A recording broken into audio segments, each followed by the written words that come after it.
What is the difference between plot and trope in fiction? I had somebody come onto my TikTok page this week and try to accuse me of using the plot of a movie that they enjoyed. Now, what they meant was a trope, but they didn't know the difference. So let me break down the difference for you and how we can be using this best in literature and how we can use it to help market, to help people understand what our books are about, etc. The dictionary defines plot as a sequence of events that happens in a play, movie, novel, etc. The trope is defined as a common or overused theme or device, also sometimes referred to as a cliche. So what's the difference? A plot tells the sequence of events that happens inside of a story. The plot is the storyline. A trope is something that we see inside of the storylines. So for example, in the dystopian world, a trope might be the chosen one. Someone is chosen to be the savior and to stop all of the bad things that are happening in this dystopian society. A trope could be something like enemies to lovers. A trope is going to be a common theme that we see over and over and over again. So one more time, plot is the sequence of events, while a trope is a common theme within those sequences of events. So how do we leverage this as writers, or how do we understand this as readers? Well, if you're looking for a specific type of book, you're probably looking for the tropes within those books, right? If you're a fan of a specific kind of story, for example, the chosen one in the dystopian genre, that is the trope that you love. You don't necessarily need to know everything that happens in the book to understand that's probably going to be a good fit for you.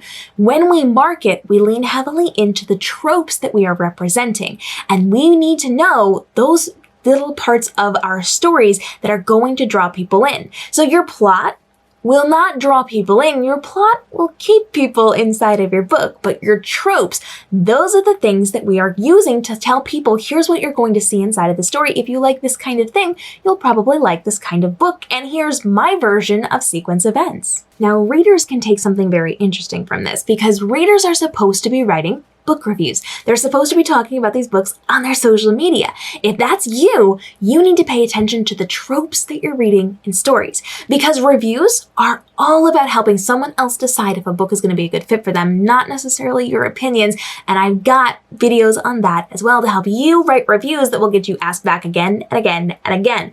So as you're writing reviews, as you're creating content for TikTok and for Instagram and for YouTube, you have to think about the tropes that you read inside of the story. If you're a fan of morally gray villains, that's a trope. You're going to love this story. If you're a fan of best friends to lovers, you're going to love this story. If you do not like enemies to lovers, this may not be the book for you.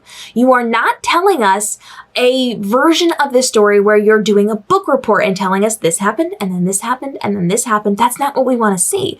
We want to see that representation of what people look for, what we're drawn to. So we're looking for tropes. What represents what is inside of this story? What is a common theme that we all know? What is a common theme that people expect to see? Now, within those tropes, there are certain expectations. So as a writer, you have to be aware of what is expected inside of the tropes. Chosen ones have specific lines that people follow. And you don't have to have every little bit of it, but you do have to have enough to make it recognizable.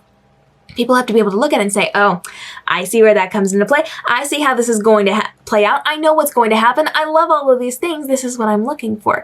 So we need to be very aware of those common themes and those literary devices that we're using inside of the stories to then be able to build out our stories, to market our books, to write our book reviews, all of those things. But plot should not play into that, because it's not a book report where we're telling step by step of what happens. So if you happen to be saying that somebody's book is similar to a movie or to another book that you read, you're not saying that the plot is the same, unless it actually is.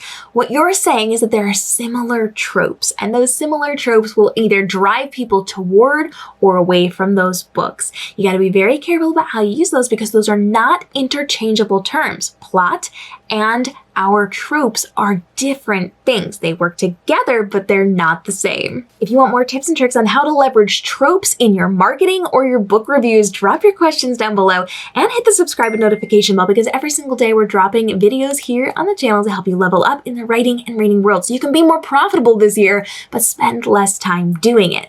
anytime that you've got a question, feel free to reach out. We would love to get those answered for you, and I have guests on all the time to help level you up as well, because I certainly don't know everything in this industry, and there are other experts that can help you level up as well. So make sure you check out the episodes with all of my author friends and industry professionals, and I'll see you in our next episode.